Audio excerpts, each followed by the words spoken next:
Yeah, hi. Sorry. Watching a bit weather. That's just a satellite image, but there's the high pressure system.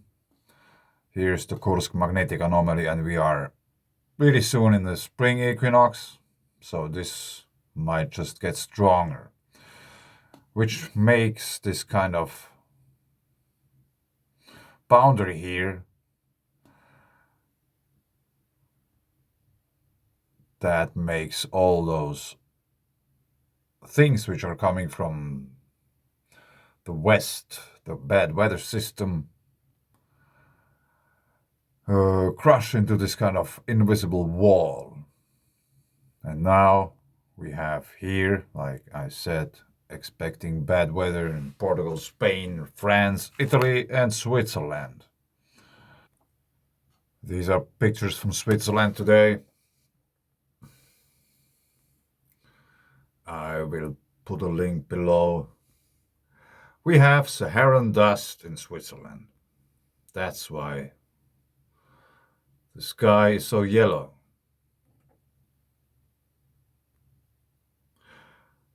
So I would say that if you get this amount of dust on top of snow and then afterwards the sun is shining, it might melt it really quickly. So we could expect probably some floods just because of that. And then we hop over to earthquakes. We are in southern Germany.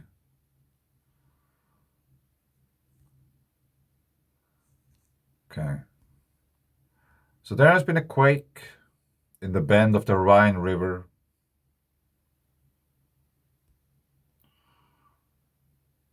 And actually, if we put the terrain on, you can see we have also a volcano. The bend of the Rhine River. So now, if you just go a bit closer there, here we have the quake, and then you just go down, and there's another bend in the Rhine River, where we find this, which is a cave.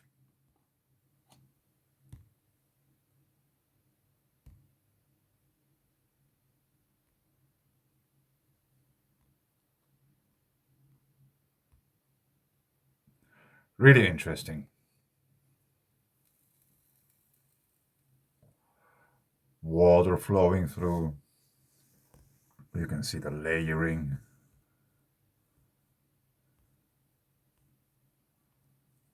It's really interesting. And also really hard to say how big that is. It's 600 meters long, so it's quite big. I guess that's the Rhine River.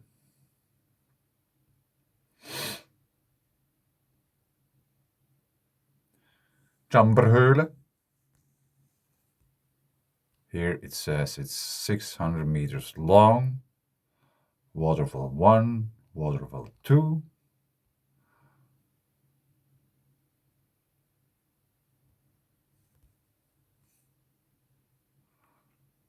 And this means this kind of bay.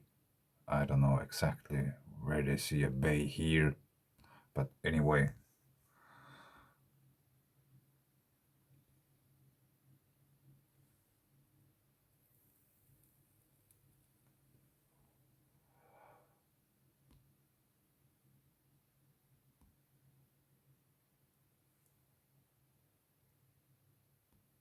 And I was wondering, like, about these kind of caves. And today, when I was watching those, for some reason, I had to start to think about lava tubes. Yes.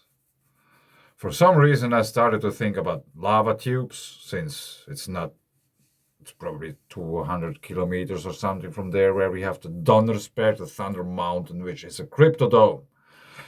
And according to Wikipedia, cryptodomes are volcanoes like The most or best known cryptodome is Mount St. Helens in America, and it has the world's fastest growing glacier inside the caldera or inside the dome. So the volcano is actually growing a glacier. And I was thinking, like all those glaciers we have in the Alps, Himalayas, and where else, Southern America, is there any possibility that there would be this kind of volcano, which basically erupts with water, which would be basically perfectly edible?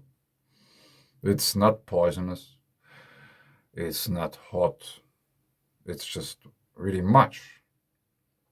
And of course, there are different kinds of those. We have this rhyolithic lava, which is basically silica lava, really viscous, and I just think it could be probably something like the antipode of basalt lava and other lavas which have a really high metal content. Metal and water, they don't go too well along. So rhyolithic lava and these kind of geysers and stuff, this could be just this kind of other type of volcano. They are feeding, if they're not erupting, all those streams of water which come from the mountains and keeping all those lakes up in the mountains. Lakes, they are getting fed by underneath. They are connected to the water in the mantle or even below. And this happens, or this has to do with the creation of the lakes and the mountains, the valleys, the rivers, the water streams themselves, because I think it could be possible through electrical discharge events that the water itself got so excited that it started to rise up towards the heavens. And if you think about our atmospheric layers, there are many of those, and this layering of material in different kinds of states might continue in the earth itself. So there is this one layer in earth itself where we have water in the liquid form, since we have those many layers outside of earth in the atmosphere where we have water in gaseous form or plasma mode, like clouds. So probably there are these kind of volcanoes, or however you want to call them. If they just erupt a little bit, or on average base, there's just water pouring out. Sometimes it can be really much in a short amount of time. But there could be also those where is coming out this kind of rhyolithic sandstone kind of thing, lava, which probably looks like the rocks we are watching here. And it seems there isn't anything too much growing on those rocks, like moss or these kind of things. This might have to do with the composition of the rocks themselves. If it's really silica rich, there isn't probably too much nutrition for any kind of things to grow on that. So that might explain the absence of life in form of plants or moss or what have you. Snails, bugs.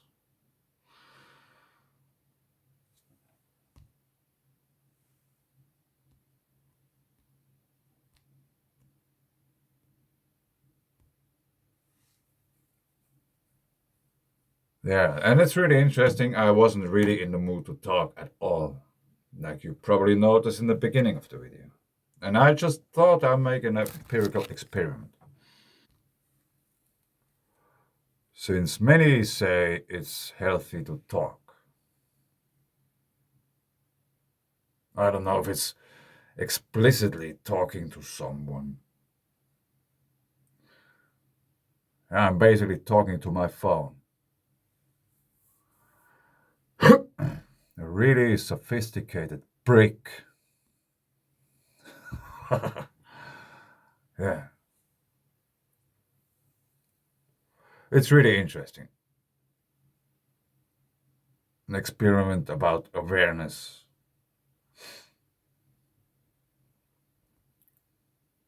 Like, how aware are you right now? I am really aware because I see myself doing what I do.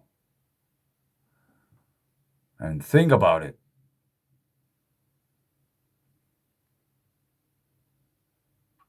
I think about how I could see myself if I could see myself. And somehow, I can see myself. Talking about stuff which is really crazy. Glaciers or volcanoes. Yes, yeah, you must be really crazy. But probably, maybe, in worst case,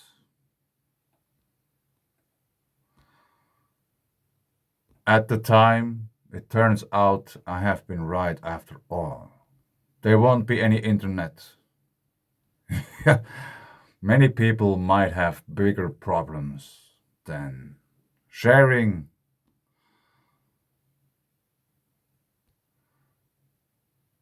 What's that? That's a saw and a cup or something. No, anyway, the water in the mantle, the electric field, or the electric spheres we are in and on, and a part of their charge. If the charge is changing or whatever environmental parameters are changing, the size of the spheres will change too.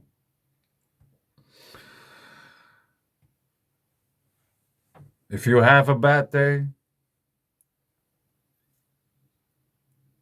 your frequency is low. You're running on low charge, you don't feel well, you don't have energy, it's just everything is just bullshit. And I think it might be so that in those days, also your aura would be smaller.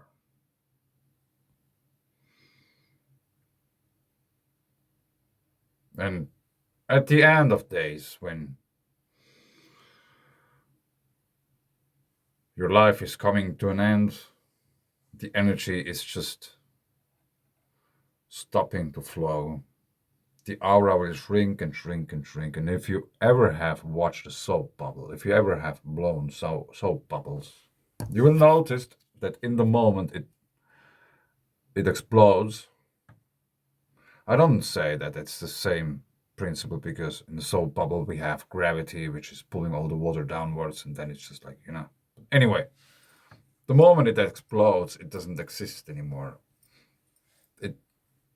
Those small water droplets, they fly into all directions, not just downwards, because they have been charged, and now the energy from that bubble, which has been captured by the energy you were putting in the bubble in the first place, because you were blowing into it. There has been used energy to create the bubble in the first place, and the energy got stored in the bubble itself. So as it bursts, it gets released, so it will go wherever it goes. Eventually, after a while, they will drop down to the ground.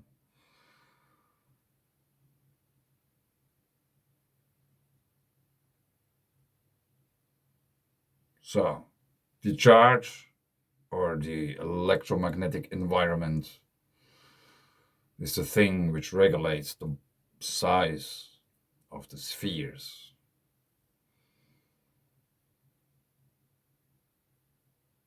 And I think it's quite common knowledge that everybody knows we have groundwater. It's quite literally everywhere. Recently, it came out that there's much more water stored in the ground than previously thought. What, 100 times, 1,000 times, even more? I don't know. I don't remember. It wasn't really. It's just an estimation. after all. But it's much more than I ever thought. And if you think about pole shift, if you think about sun cycles, sun cycle 25 is so much ahead of what has been predicted. Long duration CMEs and all kinds of things, and there's like many volcanoes are quite active.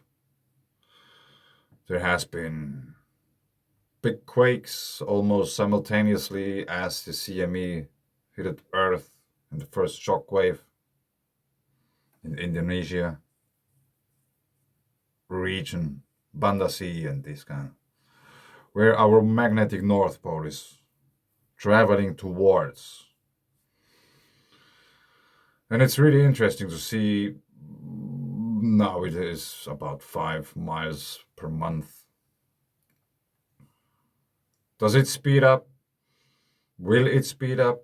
Somehow it should speed up according to nature's law. Let's see. I'm really thinking about those Siberian traps. Do they have anything to do with the magnetic North Pole shift path or whatever intensity? I don't know. Yeah. But I leave it here. Thanks for, like, if there's anyone who has listened to the end. Yeah. Bye.